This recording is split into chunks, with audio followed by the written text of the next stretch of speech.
with the one that we were working on, which was not done. So this is, I'm just going to show you what the end result will be, what it's going to look like. So this is what we were working on last week. Is this called Pick and Grin? Yep. The first, so we had 2 tabs, and then we added a 3rd tab. And the first tab was the date picker, second tab was the color picker, and then the third tab is the one that we started working on. That's what it's going to look like. So we need to make the slot machine and program it, and then we need to create this spin button, and then we need to hook all that stuff up, and then if they get 3 of a kind, then it'll go ahead and give them the confetti stuff, which I'm not going to demo for you. We'll just go ahead and code that, and then you can experience it for yourselves. All right, so that is the plan. I need to stop this guy. Just going to do that. All right. Now we're just recording no longer recording my phone, we're just recording the main screen. All right, so that was Picking and Grinning. Yeah, go away. Yeah, we can get rid of this.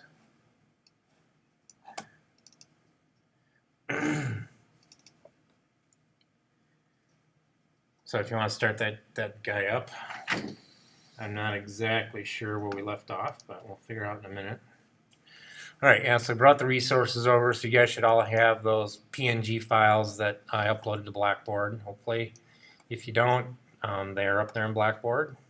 In a zip file, you can bring those down, and then you need to decompress them and then just drag them and drop them into... We created an artwork folder. You don't have to create an artwork folder, but it's just a nice way of managing stuff. In Xcode, these folders are actually called groups. So when you create one of these, you're actually like, I can go new group is what you do, and then that creates those folders for you. So you can organize them. Like some developers like to have like a controller group and a view group if they're creating custom views, and then like a model group if they have data types that they're storing in the application. So anyway, that's just a little something about the groups. All right, so where we were. So we had the slots view controller. This is the guy that's actually going to be our one that we're using to create the slot machine. We have those images. All right, so first things first, we do have a picker view on there, looks like. Going to the main storyboard, I guess in due time.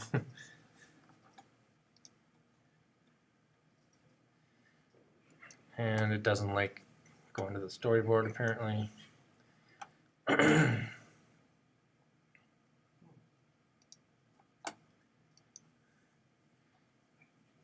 Struggle, struggle, struggle. Okay, so there's our second. That's our second. That's our slots view controller. All right, so there's TV slots. All right, so I just want to see where we're at, and we have an outlet defined. So anytime you're wondering if you have a variable created correctly, you can go over to your properties panel over here, and then you should see the variable hooked up. So the PV slots is our picker view slot machine variable, so that's all set up and defined, so that's good. So I think we're ready to actually start coding this guy up now. So what we're going to do is this thing's going to spin. They're going to hit the button. It's going to spin a certain number of times, and then it's going to randomly, when we load it, we need to randomly generate the different columns based upon our images. So we need to, first thing we need to do is define those, define our column images. We need to determine how many rows we're going to have. So we have our row height defined at 100. Okay, this guy is the view for row. We have to define that. Number of rows and component. So we are going to have, altogether, we'll have 100 rows, in our slot machine. If you want to make it so that you win more often, we can bump down the number of rows. We can increase or bump down the number of spins. Number of components is 3. We have 3 columns in our slot machine. Could have 4. That'd make it more difficult. Okay, and there's our images. So the next thing we need to do is define a data structure that's going to hold all the images. It won't be the actual images. It'll be the index of the images in the 3 columns for all the 100 rows. So we need to create that. So what we're going to do, start off with, is we'll create that. Well, a couple things. I'm going to create a variable. This guy I'm going to call timer counter. This is just a simple integer. This is going to be the number of that variable is going to represent the number of times that we have called our timer function. So the way we're going to spin this thing is we're going to call select row, and then we're going to randomize the row that's getting selected, and then we're going to call that repeatedly, and then we're going to put that up on a loop on a timer, and then we're going to let it spin itself. All right, so the timer counter represents the number of times we've spun it effectively, so that you can either bump that up or bump it down, and then it'll spin fewer or more times depending on what you set that at. Now this is going to be the tricky one. This is going to be basically an array of arrays. So it's a multi-dimensional, two-dimensional array. We'll call it chosen images. And all it is an array of, it's an array of 3 arrays. So it's going to represent all the arrays that have all the image indexes for all the columns. And these are going to be created randomly. So this is an array. And the best way I've found to create an array and initialize it is using this method, repeating. All right, so this is the one you want. You want to just start typing repeating. And the repeating is going to be what it is you're repeating. In this case, it's going to be an int. Is what we're repeating. Count is going to be 3. So there are 3 columns in this. All right, so that's one level of array. Now we define the outer layer of the array. I'm doing it this way. Hopefully it doesn't make it more confusing, but I'm just kind of going from the inside out. Okay, this is the number of rows now. So don't pick any of the IntelliSense things that come up. Just type a colon and then stop. So what we're doing is we're saying we have an array of arrays. The inside array has three columns to, or 3 values to it, I should say. The outside array has 100, so that's all our rows.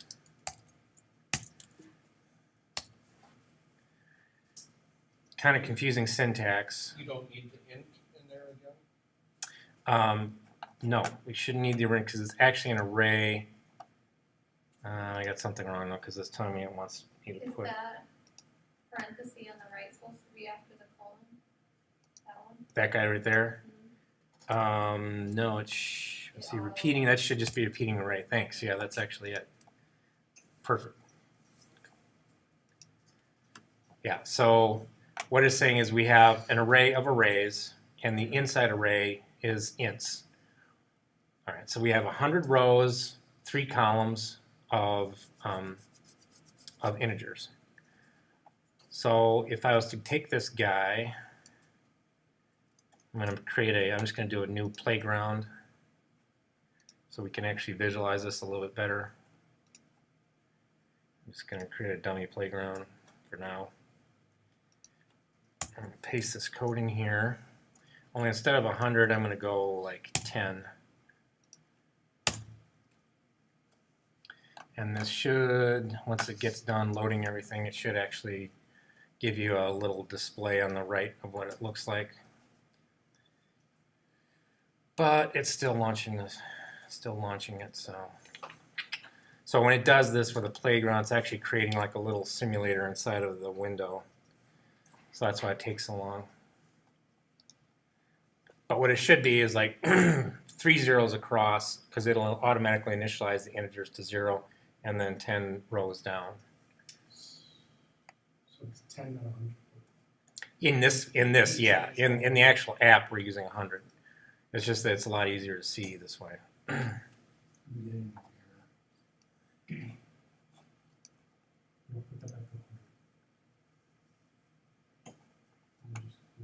I'll let that go ahead and load. So this is the guy that's going to hold, it's not going to hold the actual images, this is going to hold these indexes. And the indexes are going to be randomly generated.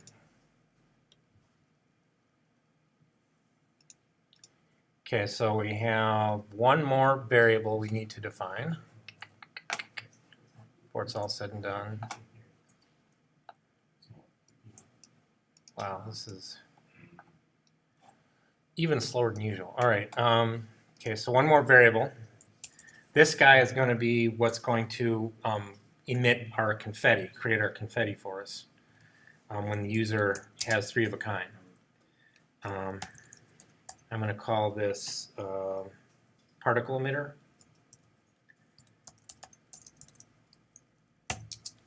And the type is a CA emitter layer.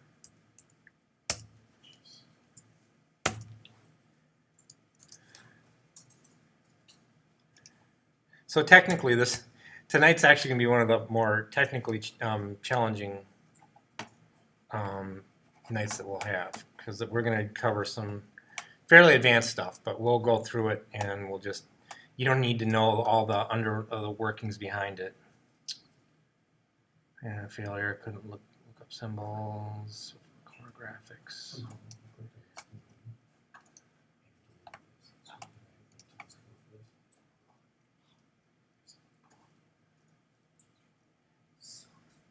Wow, this is, I'm not sure what all happened there, but anyway.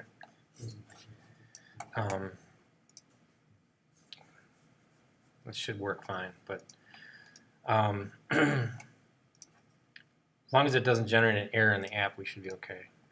So we have a particle emitter. This is a core animation emitter layer.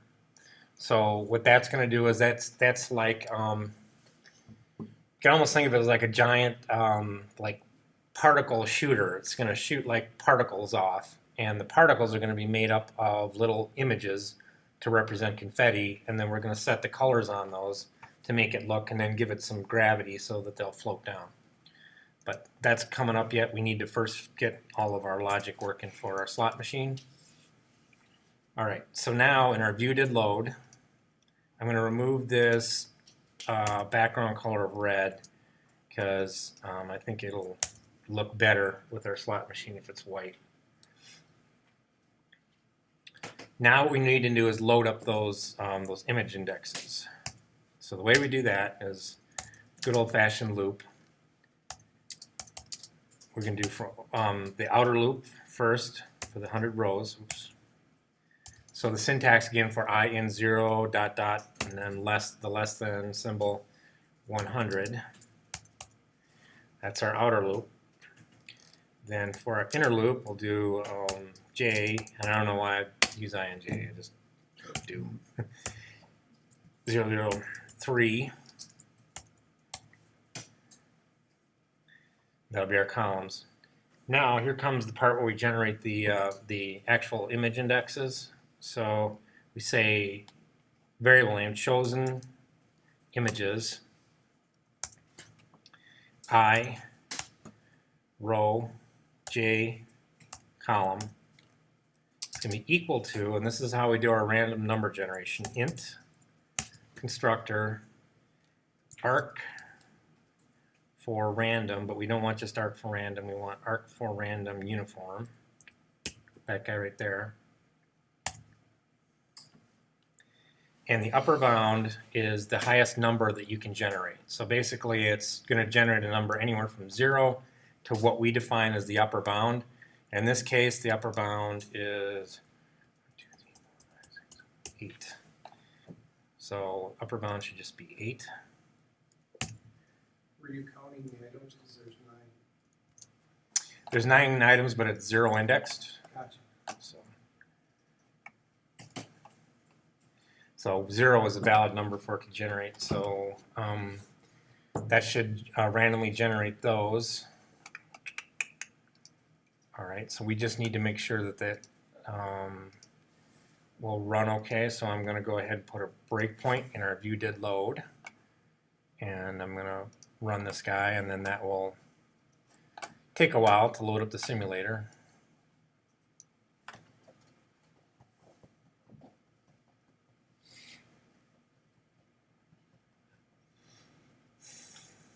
So who do the Packers play this week, Adam? Bears. Thank God for that. Yeah, that's almost like a bye week, yeah. They suck. That's so funny. Yeah, if you guys lose to them, then you know you really do have problems. We have problems on offense. And the defense is just bad stuff. They're hurt. Was it They're true they not. picked up the running back from the Chiefs? Niall Davis, yeah. So that the third down running back can actually have a legitimate third down running back now. Well, why would you go to a game with one running back? Who's hurt? And he's hurt. That just doesn't make any sense. I mean, That's pretty weird, yeah. It was interesting. He played pretty well considering he's hurt. He had almost 80 yards rushing again. Did he? Eddie Yeah, did? but he couldn't run the whole game because he's hurt. Like I said, they could have run him the whole game and at least would have loosened up the defense, but our defense played so bad then too, so it didn't make sense. So do we define the U? Because I logged in and it deleted my picker as soon as I logged in under the screen. You I deleted logged the in picker? The picker that we Like, did it do some sort of weird thing where it just moved it off the screen? So, like, if you go into your storyboard file,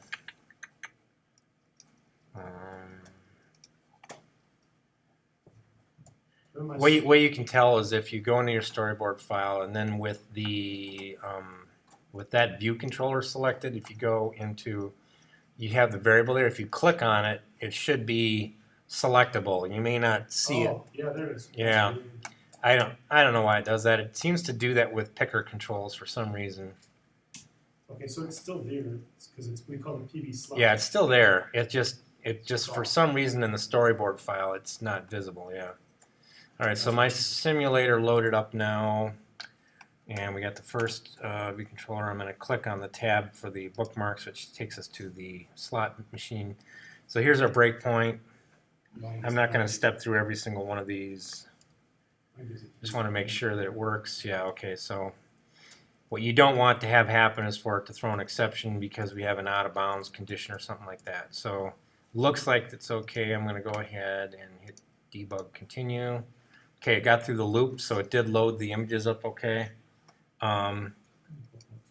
If I bring up my my call stack and my debug output, here's my locals, my variables, chosen images. There you can see if you expand it, it'll show you the values that are loaded. So in this particular sense, you got 2 of a kind here, 2 out of the 3 in the first row. Second row, none of them match. If I just start randomly, ooh, look at that. Row 6, so if you land on that one, you got 3 of a kind there, 3 zeros. This doesn't look right. It doesn't look like it's working right. Looks like it only initialized and the first few for some reason. And we're paying way too much money, Sean. Huh? We're paying out every time here. Way too much money. Yeah, we're gonna lose money like crazy with this casino. It's like it's all zeros. Yeah, for some reason that did not. Oh, because I haven't gone through the loop. Duh. So I've set my breakpoint. I didn't set it past the loop. So if I set it down here and delete this breakpoint, like, whoa, yeah, this is the place. This is the casino to go. And I'm like, can I go to your casino? He's like some casino right there. Yeah, no kidding, right? All right, so I'll come down here to a random number. All right, there we go. 253. Down here, 76 is 621. So it's loaded up. All right, that's a little bit better. All right. But that's it. So nothing much happening. We still don't have anything in our picker because we haven't actually loaded it. But I just wanted to make sure our random number generation worked. Hopefully that makes some sense. This arc for random uniform is actually a C function. I click on it and go to the question mark. It'll have, this is the darwin.c.standard.lib. So this guy is a down low level seed method that does this random number generation. So yeah, all we're doing is we're looping to the rows and then going through each column and randomly generating them based on these guys. So now we have these loaded up with indexes for our rows. Next thing we need to do, this guy is set. We need to actually load it. So the way we load a picker control, again, it's kind of weird how they set this up, but the view controller acts as a delegate, and what that means is it handles the picker control will send it events, and then the view controller is a delegate for those events. So one of the events that it has to handle is this guy, the view for row. Now we already did in our other examples, we did title for row, but this one is a little more complex. This is where we're not just giving it text to show, we're actually giving it a complete view. So we're basically defining the contents of what's inside the view. So what I'm going to do is get rid of what we have there, our dummy thing, to satisfy the compiler, and now we need to create our actual view. So what we're going to do, it doesn't have to be a UI view. In this case, we're going to use an image view because we want to display those images. All it has to be is a UI view derivative or subclass, which the UI image view is. So what we can do is say image view equals UI image view. And we're going to use a frame constructor. So we're going to define its bounds. And we'll say CG rect core graphics rectangle. And we'll use this guy. What's up, Adam? Xcode crashed. All right, well, I'll Did it really? Jeez. it's all part of the Microsoft subplot. See, you got virtual machines loaded on here, and Windows is in the background. You know, figuring out a way to cause your. I'll wait. Go ahead, and I'll stop with what I'm doing. You can't just throw Windows under the bus. Sure, I can. I work with Windows all day. Right. Never crashed on me, not on my watch. Windows never crashed on you. Windows has never crashed on you? I don't believe that you work with it all day. Yeah, no, I'm full of shit. Actually, Windows 10 is surprisingly reliable. I've crashed Windows 10. Have you? You know what I mean? I crashed. I crashed. I've had weird anomalies with Windows 10, but I've never completely crashed it. I had to this spot of I had to reformat the hard drive. Ooh, wow. That's a crash. And then after I reformatted the hard drive, it kept finding older versions. So one time there was 4 versions. I could not delete any of them and could not run any of them. So I bought a new hard drive. Oh, wow. Yeah, that sounds kind of like a hardware failure. It was the least fun thing I've had to do in a while. So, let me know when you're ready. So You know, Adam, next time don't let Xcode drive. That way it won't crash. I'm basically new. I just gotta find my text. I'm gonna go outside and stand. That way when anybody asks where I am, you can tell them that I'm outstanding. He's here all night. See that? That was terrible.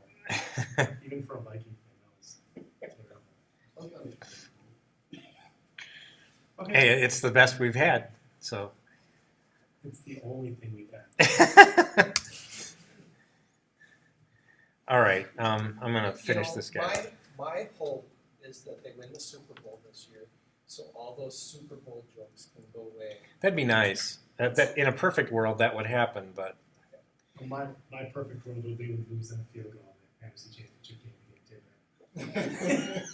I've been a Viking fan for over 40 years, and I just don't see it happening, to be honest, Glenn. Their defense is phenomenal. They have a chance. They have a chance, but They had a chance in '98 too. they had a chance so many times. They did not have a defense. 1970, 1974, 1976, 1977. You just can hope they can go one above the Bills, who are the most Super Bowls lost in history. Yeah, if they lose this time, I think they'll tie them. I think, Hope 'cause they're I tied. think the Bills have 5. What? 4 each? Yeah. Because the Bills won 4 consecutive. That's all they've ever been to. But the Bills have won one, haven't they? I thought they lost 5. I don't know if Well, yeah, they were consecutive though, right? 4 in a row. Yeah. 4 See, in the a row. Vikings at least spaced theirs out a little bit. Yeah. That's not much of a console. I'm ready whenever you are. I'm calling. All right, so we have our UI view. Oh man, now I'm depressed even just thinking about it. All right. Take your time. Okay, it's going to start at 0, 0. So it starts in the upper left-hand corner of the available rectangle that's inside the picker control. With all these images are around 115, 120. They're not all identical, but they're close. So we'll make it 120 wide, 120 high. Okay, now we need to have the logic, because this says if you look at the method signature, it's view for row, int for a component, int. So it's looking for, it does one column and one row at a time, which again is, it seems to me inefficient because it's calling this thing every single time it loops through, but keeping in mind that it only does it for the visible rows in the picker control. So once it's loaded in the view, it'll only pick the 3 or 4 rows that are visible. So it does that, and then once it's loaded, it's loaded. So it seems kind of weird, but it actually isn't as inefficient as it might seem. So what we do is we're going to check to see which column it's in, because that determines which image it's going to get. I could also do a switch statement here, but since there's only 3 of them,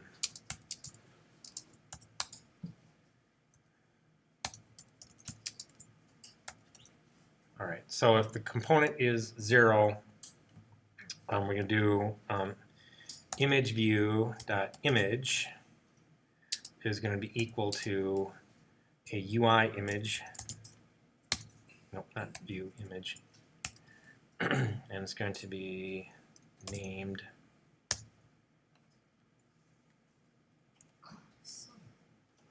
now. This is where our array up here comes into play. That's where this guy comes into play.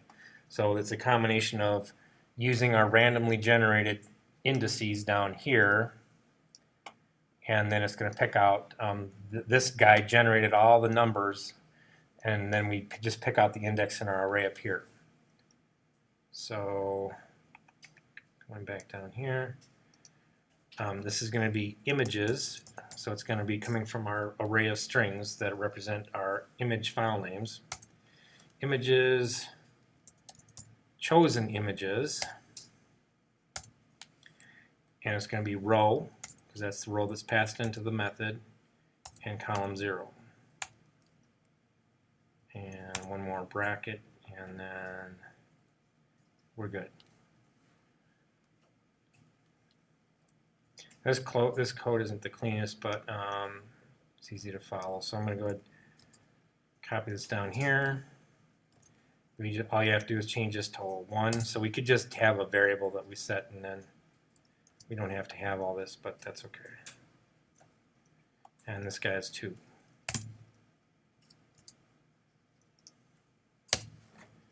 And then once we're done, that sets the image into the image view. We just return the image view. And that's all there is to it as far as loading up the picker. At least that's what I say. We'll see if that's true. I'm still I trying did to not like that. Go down just to here. just a wee bit. That's not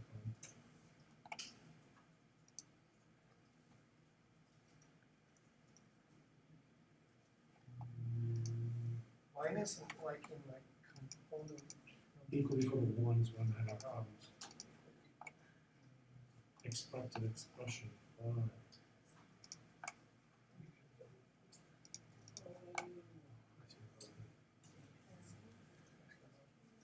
You go back.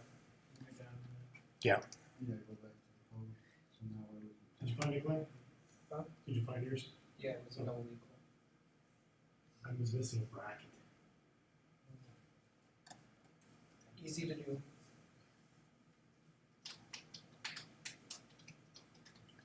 Alright. That's why I have two different colors. Is that the backup?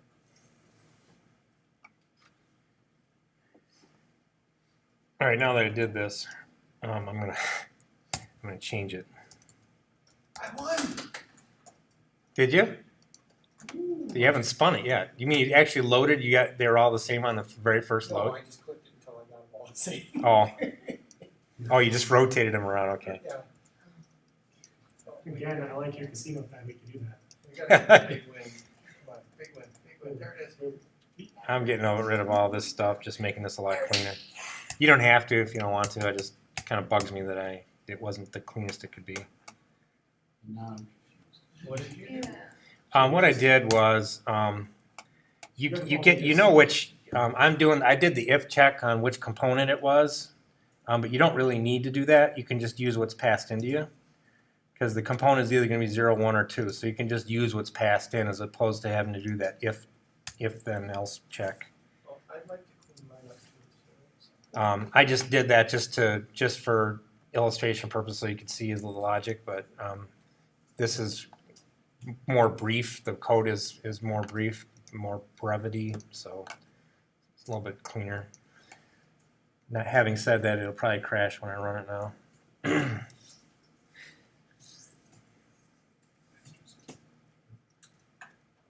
I've got both. There's 2 lemons. Make lemonade? Well, it's got to be there somewhere. I don't have any lemons in that column. That can't be. There it is. You just passed. Yeah. Peter! What? Ooh, I came up with 2 sevens right there. Yeah, 3. Sorry. Get excited over it. Now, I intentionally made the row height 100, which is smaller than what we defined for our rectangle height. And the reason I did that is so that you get this little reflective thing down here that kind of entices you. Like, oh no, if I would have spun it one more time, I would have made it. But anyway, yeah, it just gives you a little bit, kind of a cool looking little like reflective effect there. I have a error on mine. Under chosen images, it says cannot subscript a value of type in outer array. Apparently, it's gonna spin it. Um, Out of your What am I missing? Chosen array int. Chosen images row component. Okay. Is your definition this guy looks just like the one I have here? You do have to have the int constructor there. Can you go down a little bit, please? To where? To the code you just did up there. Yeah. Oh, okay. Well, that's what I was curious if it did it there.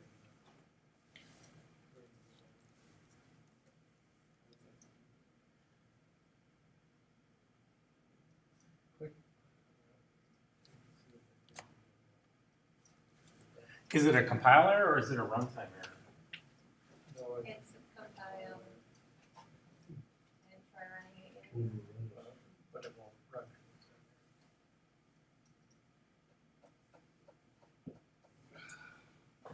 Oh, you get one extra array bracket. It looks like. Oh, Yeah, that's correct. this is right. This one goes to here, this one goes to here. Oh yeah, that's the outer. That's the images bracket. Yeah. Okay. Yep. It was a D. It was the D. Darn D. Oh, spelling. Oh, snap. I'm usually really good at it.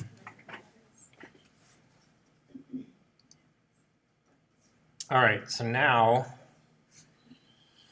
we're going to need to create our button. so that we can actually spin it. Hey, Yay! Not just let the user select 3 of a kind every time and win every time. come on. Where's the fun in that? We charge a lot for that spin. When we say a winner every time, we mean it. Cost you $100,000 to play and you win $1 every time.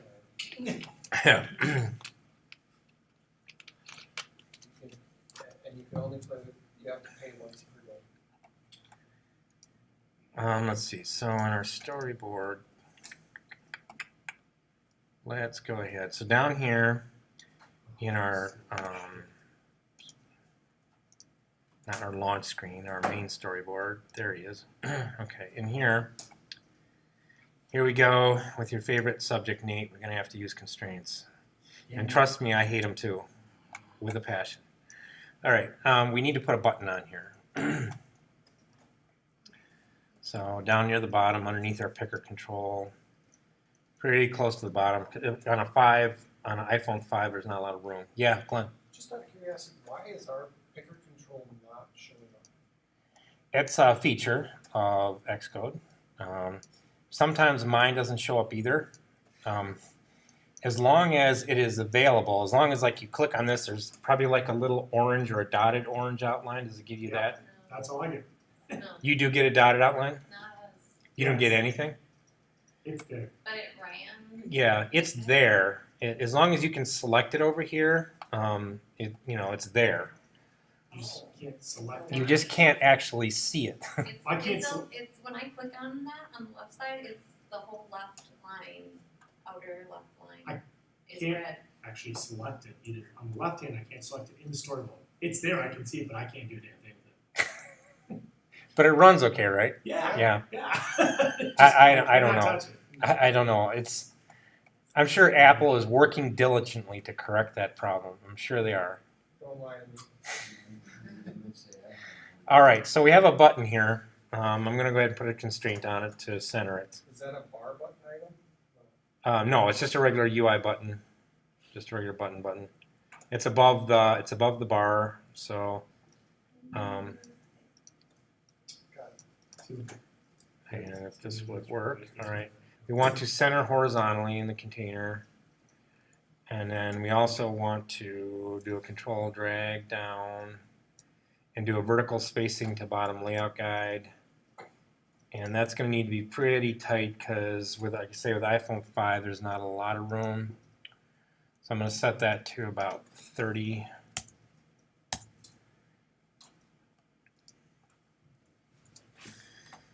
And then we need to create a variable. Before we do the variable, let's just hold off on that for a minute. All right, so we got that button on there. Next thing we need to do is, that button is not a normal button. That is, if you recall from my phone, when I demoed it, that's actually looks like a round button that you'd slam 100 times and pay a bunch of money to hit. So we're going to create a custom view that is going to basically draw our button to look the way we want. So what I'm going to do is go over here to our project folder and go New File. And this is a Cocoa Touch class. And this guy, we'll call it Spin Button, since it's going to cause the thing to spin. And this is derived from UI Button class.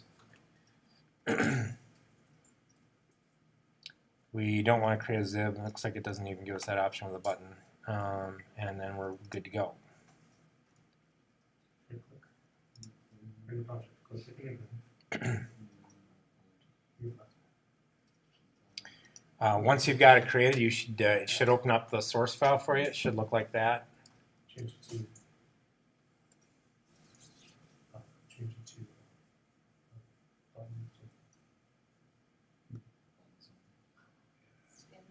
Spin button. Spin button. Spin button. Change it to this UI controller.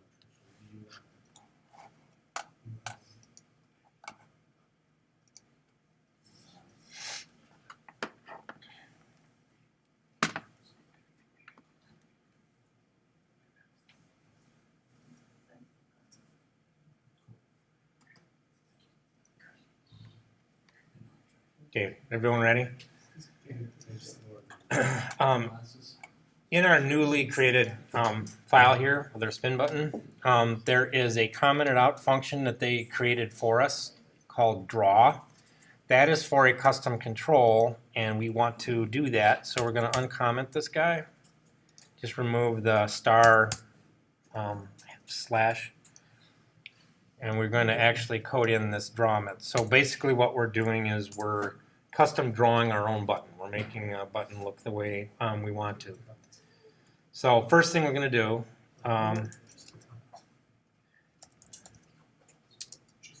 is we're going to define a UI color. We'll make it red.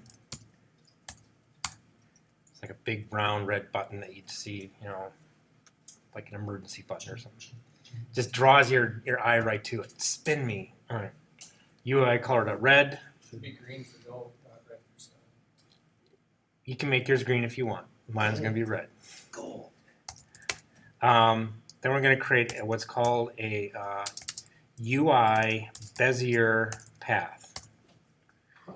What a Bezier path is, all it is a series of points. So basically you're defining a path that you're going to draw. And we're going to make it real simple. We're going to use the oval in rect. So what that's going to do is it's basically going to create an oval shaped path. And then we're going to fill it. And since we've got a square, what we want to do is create a square button. So we're going to have to go back to our storyboard and then square up our button in the storyboard. And then if it's square, it'll be a perfectly round button. And so we use the rect that's passed in. If we make it a rectangular button, it'll be like oblong, it'll look goofy. All right. Now the next thing we do is say color, which is their color we create up here, our red color, dot set fill. And what that does is it sets up the graphics engine so that anytime you call a fill method, it's going to use that color. And the path, the UI Bezier path, has a method called fill. F-I-L-L, not the name. And then that will fill the path. All right, so now what we want to do is go back to our storyboard, like I said, and with our button class that we created here, we're going to make this guy square.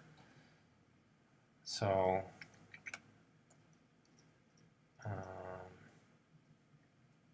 so the width is 68 and the height is 40. I'm going to make the width and height both 75. So that's over in the metrics area.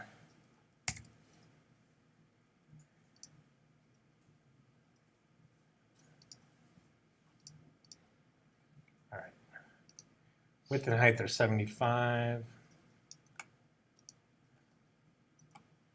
And that's going to smush them down pretty close. Well, we'll see what happens. All right, then the next thing we need to do with our button over here on the storyboard is we need to change this guy from being a regular UI button to being our special spin button. So if you come up here to the identity inspector and on the button guy here, change this to be a spin button.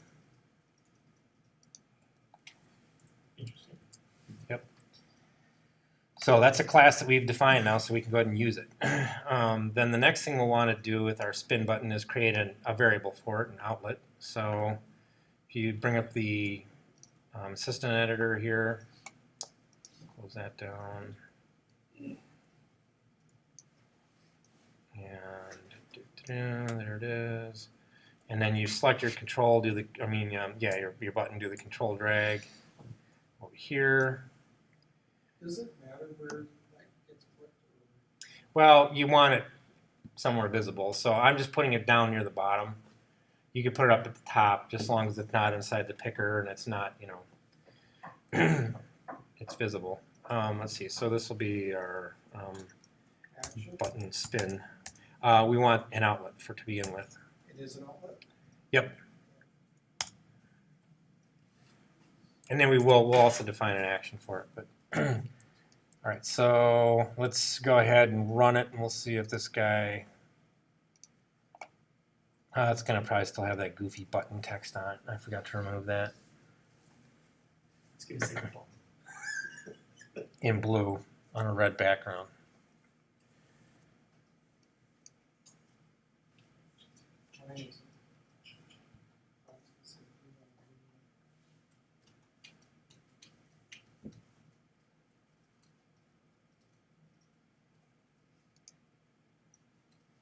And it also didn't change the size, but yeah, it does have the red oval, so I didn't fix the size correctly. So I'll probably have to set constraints on it, but and get rid of the button text because we're going to draw our own text on there. All right, so but we got to start on it. Little button that says button. Button. All right. That's my button. So. Oh, wait.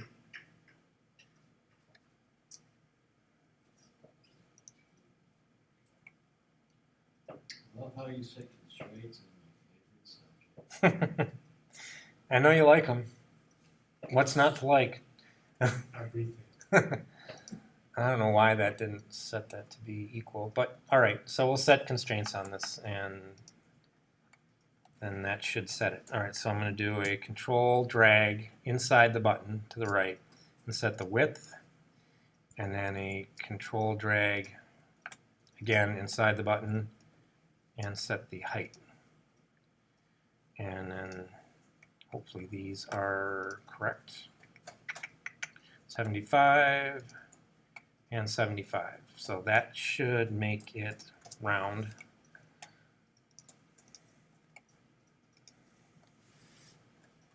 Then the next thing we're going to do is remove that label that says button and then put our own label on it. So you guys have a chance to make a custom control.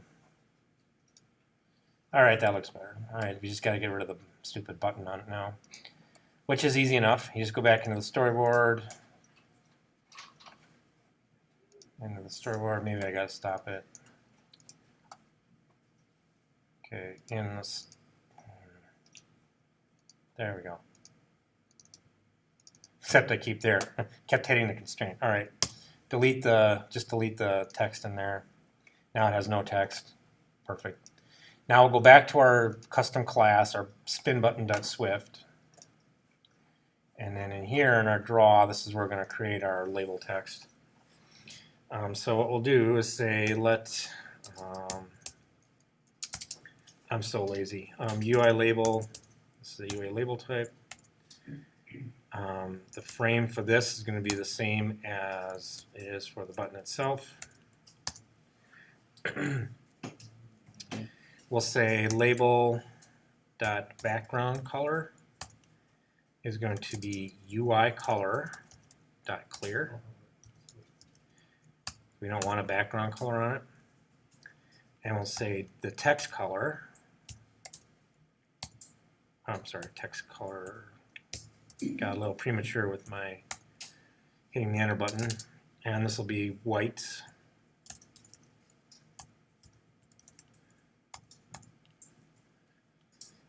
And then for the font, I'm going to go out to my handy dandy iOSfonts.com. And you can pick the font of your choosing. So this is what it actually looks like on the left-hand side. These are all fonts that are supported natively on iOS. It'll tell you, if it's only supported on, it'll tell you the version that it starts with of iOS. So anything, like 9 or greater should be fine. One that I like to use, and the reason I like to use it is because it's a Microsoft font. It even has Microsoft in the name, Trebuchet MS. Yeah, this guy here, we could use MS Bold too, but I'm going to use Trebuchet MS. So that's a Microsoft specific font. I think it's awesome that Apple has it. So this is for you, Nate. Microsoft font. So say label.font equals UI font. And this is going to be, this is the constructor you want for UI font.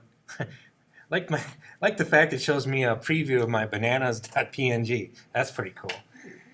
just toss that in there. All right, just in case you're wondering, here's your banana. All right, Trebuchet MS size we'll go with 16. You could also use, or if you're using this particular font, there's also MS Bold. I'm just going to try the regular one to begin with. Trebuchet.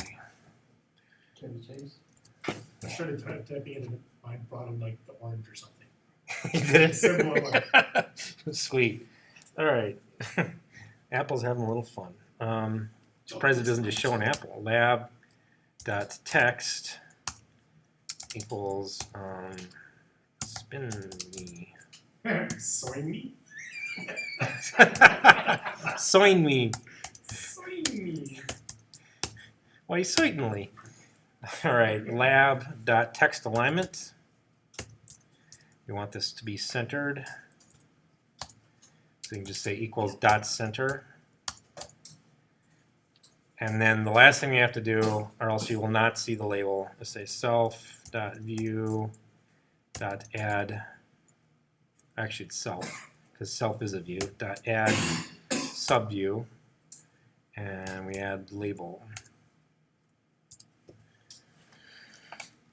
Fair amount of work to create it, but now that it's created, you can reuse it wherever you want. You can create circular buttons and reuse them to your heart's content. You can change the color on it. Later on in this, probably not this semester, but next semester, I'll actually show you how to create your own custom control that you can use in the designer. So you can actually change the color of it and see that reflected in the designer when you do it. Okay, so, yay, there it is, spin me. Doesn't do anything yet. All right. But we've got it there, so it's ready to go. Next thing we need to do is find the mouse. There it is. Next thing we need to do is create the method. Well, okay, we're doing stuff. No, not that either. Don't click on stuff randomly. All right. Next thing we need to do is create our method that's going to spin it programmatically, because we can cheat, as Glenn discovered. You can cheat and spin it, but we need to have the program do it. So when they click on the spin button, it does that for you. So to do that, this will be called from a timer method, but this is the guts of what it's going to do. So we create a function. I'm going to call it move the picker, and as a parameter, it takes an orange. I wonder what it'd do if it just. I selected the orange. It just puts like a little square in there. That's what I was like. It's like randomly stuck. Whatever. All right. So this you get passed in a timer variable.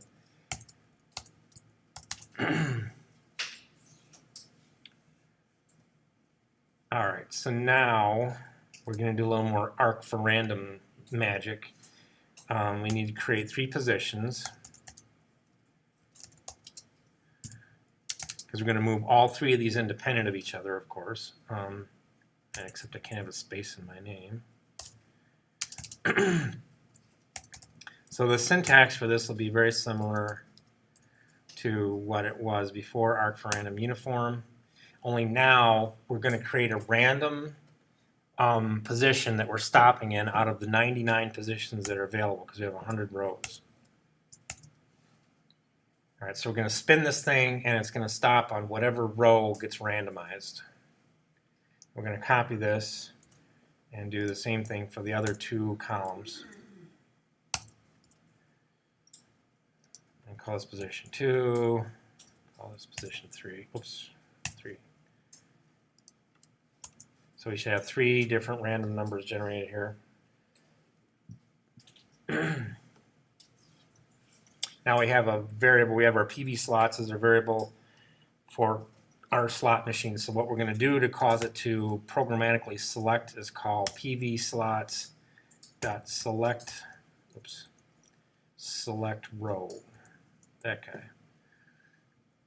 The row is going to be these guys. So for the first component, it'll be position 1 in component 0, animated true. This will give us the spin effect.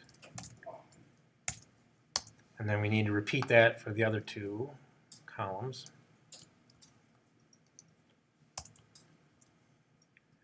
Position 2 in component 1.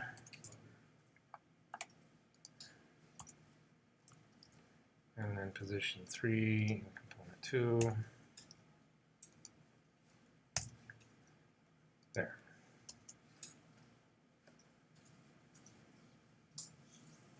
Then we want to call this method pvslots.show selection indicator. Set that to true so it shows that it's selected.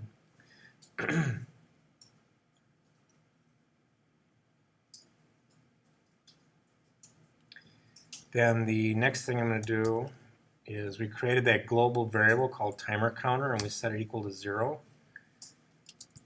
I'm going to increment it. Because we're going to do this, we're going to keep spinning it like X number of times, and you can set that to what you want. I'm going to use 20. So I'm going to say if timer counter is greater than 20, so I've already spun 20 times. What we want to do is say timer, that's the guy that's getting passed in up here, that's the timer control, dot invalidate. And that turns it off, so it's not going to keep spinning. We're going to reset the timer counter to 0. So basically this is the end of our spin.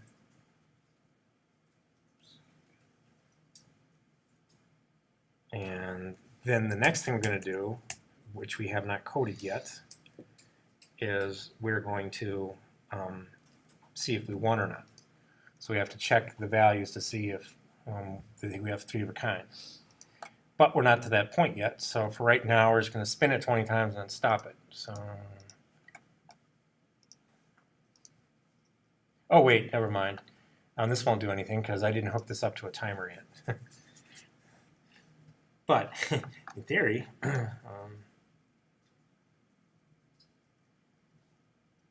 so next thing we got to do is actually wire up a function to our button, and then that'll call that. All right, so that's not ready yet. So next thing we got to do, go in our storyboard,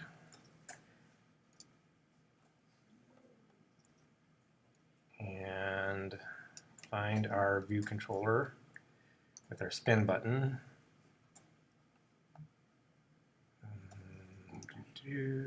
And my spin button's not visible. So, but you can find it over here, and then it will do something. Might display a dotted line, might display a solid line, might not display anything, but as long as you got it here, it should be okay. And then I'm going to pick my assistant editor. If you don't have anything displayed here at all, which you should have something, but if you don't have anything, you can also wire it up from over here, pretty sure. So you can just click over here and drag over as well. Maybe. Didn't look like that worked.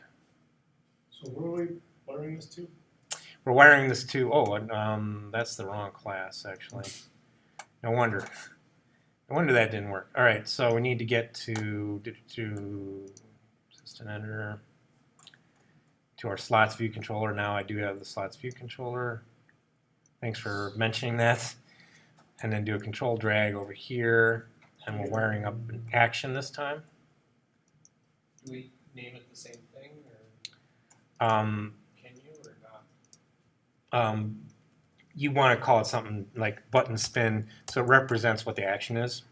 Right. but So if button you spin already pressed. If you already have button spin, can you use that name again, or not? I would use the pressed verb, so it represents an action. As far as can you do it, probably. Yeah, I mean it'll let you do it. Was there else you pick? Type. Any object needs to change. Spin button. Yep. There you go. Yeah, shit. Spin button. Yeah, so I mean, if you put button spin, that's fine. If you put button spin press, that's fine too. I normally would use the pressed just because otherwise it's a little confusing. You're looking at the code and you see two identically named things. And one's a variable. Should have been an action No. Yes, what we just wired up was an action. under spin button type. Yep, that should be, you should select an action and then spin button the type of the sender.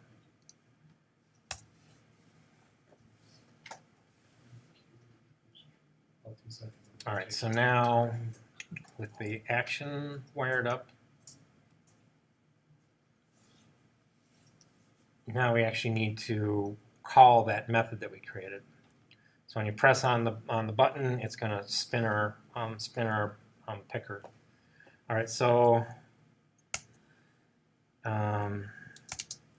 bear with me. So go ahead and type that underscore equals timer. I'll explain it in a second. Schedule timer. We want the third one with the selector, that guy. Timer interval we will make very brief. Otherwise you're going to get a glitchy kind of effect.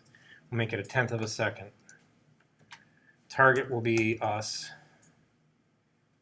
Selector, I don't know, I think I showed you guys this before. This is a weird syntax. Hopefully you guys are all on Xcode 8 now. Yeah. Okay, so selector is this. And once that pops up, well, hopefully it pops up with the blue.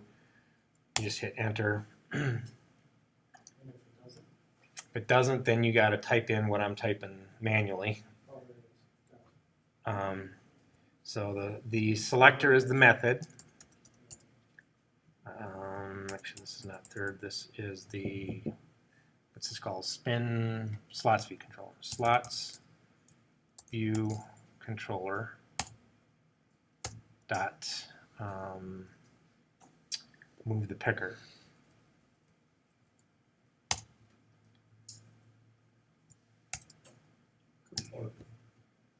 I'm going to go through this quick. Nil and repeats is true. All right, and then I'll explain these. All right.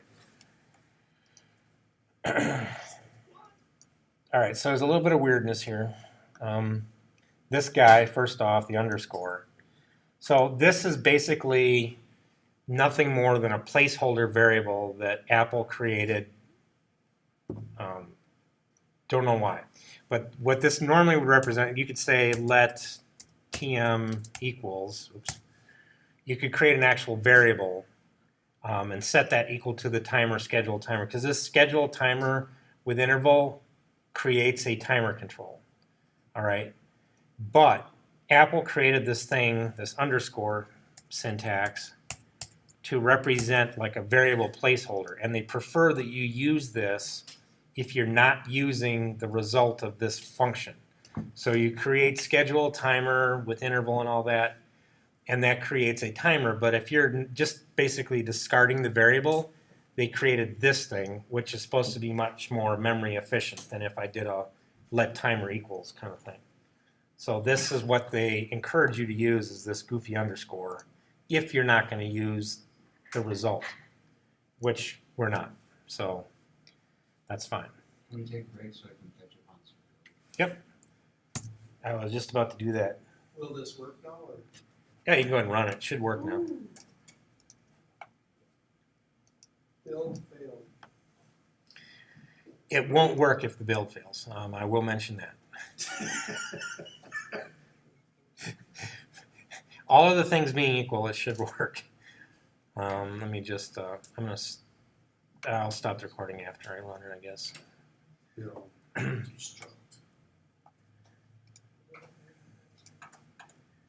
All right, and there it is. Okay, it only spins the first one. Only getting the first one to spin. Yeah. Your variables in your spin method, your move the picker method, you might have like a copy paste issue. And where would I have that? Down and move the picker. So you created 3 positions. Yeah, position 1, position 2, position 3. And then in the actual select row, you have to make sure those are 1, 2, and 3, not 1, 1, and 1.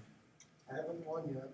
Okay, so where did you say the second part was? In component? Mhm. I have them as 0, so they've got 0, 1, and 2. Yep. Yeah, those all need to be 0, 1, and 2 need to be in there. Okay, maybe that's where I got it here. Alright, that's